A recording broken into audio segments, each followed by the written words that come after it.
Hey everyone, in this video, I'll show you how to add pagination to your DataGridView in VB.NET. It's a simple way to handle large data smoothly. I will show you an example. I have 10,000 records in my SQL Server database. I'll load them into our VB.NET DataGridView with pagination. Here's what it looks like. As you can see, all 10,000 records are loaded into the DataGridView, but only 10 records are displayed per page. When I click Next, it goes to the next page and shows the next 10 records. Clicking Next again takes me to the next set of records. When I click Previous, it goes back to the previous page and shows the earlier records. When I click Last, it jumps to the end and displays the final records. When I click First, it jumps back to the beginning. Want to know how to do it? I'll show you step by step. Please watch the video until the end so you won't miss anything.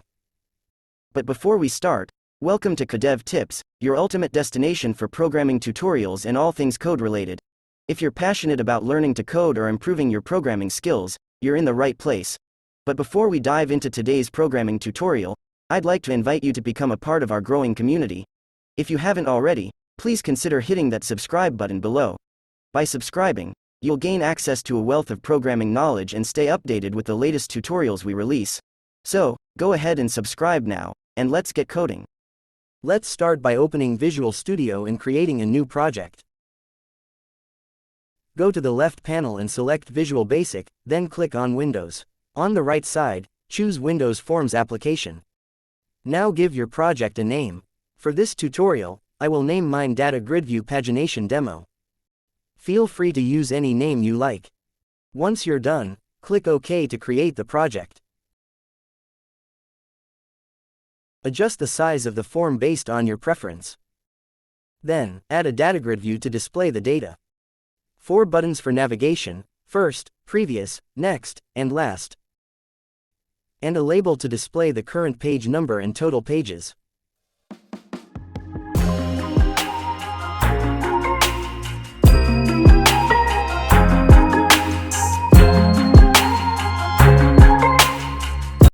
Now, rename each control to keep your project organized. Start by naming the DataGridView as DGV Records. Next, rename the label that will display the page number. Set its name to LBL Page Info. Then, rename the first button to BTN First. For the remaining navigation buttons, rename them as follows. Set the previous button to BTN Prev, the next button to BTN Next, and the last button to BTN Last. After renaming all the controls, we can now start coding. To begin, double-click on the form to open the code editor. At the top of your code, import the necessary namespace to enable SQL operations. Add the following line: import system.data.sql client. This allows us to interact with the SQL Server database in our project. Next, let's declare the connection string and other variables we will use for pagination. Add the following lines of code. dim_constr as string equals empty string. This variable will store the connection details to your SQL Server database. Dim page size as integer equals 10. This variable defines how many records will be displayed per page in DataGridView. You can adjust this number based on your preference.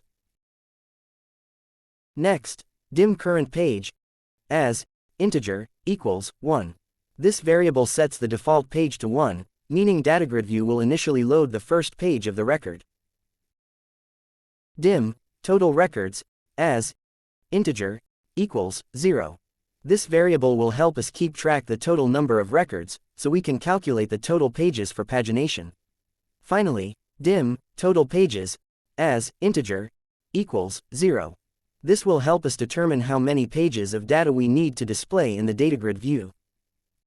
After declaring all the variables, let's create a function named loadData. Inside the loadData function, write the following code. I've already prepared the code here, so feel free to pause the video and copy it. I'll adjust the screen so you can see the entire code. This will be our main function, responsible for fetching a specific page of records from the SQL Server database using offset and fetch. Make sure you replace the sales table with the actual table in your database. Once you're done, go back to the top of your code and declare your SQL Server database connection. Here's the format. Just change the server name, database name, user ID, and password according to your setup. Once you're done with your connection string, call the load data function inside the form load event. This way, when you run the program, the records will automatically load into the DataGrid view. Now, let's run the program to see the results.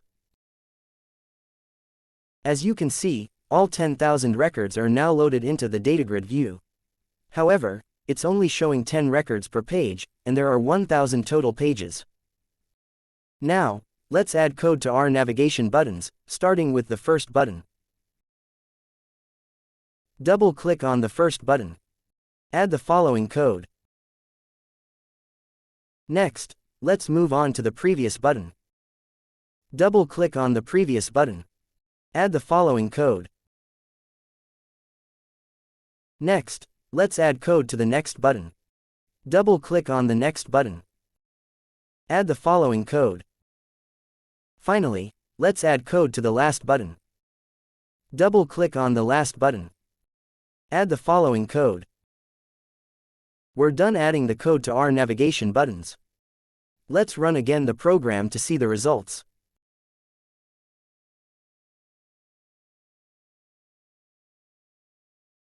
Click the next button. As you can see, it moves to the next 10 records. Click next again to go further. Now, click the previous button to go back. Then click the last button to navigate to the last page. And finally, click the first button to return to the first page. And that's how you implement pagination in a DataGridView using VB.NET and SQL Server. I hope you found this video helpful, especially when working with large datasets. If you enjoyed this video, please give it a thumbs up, and don't forget to subscribe to my channel for more VB.NET tutorials.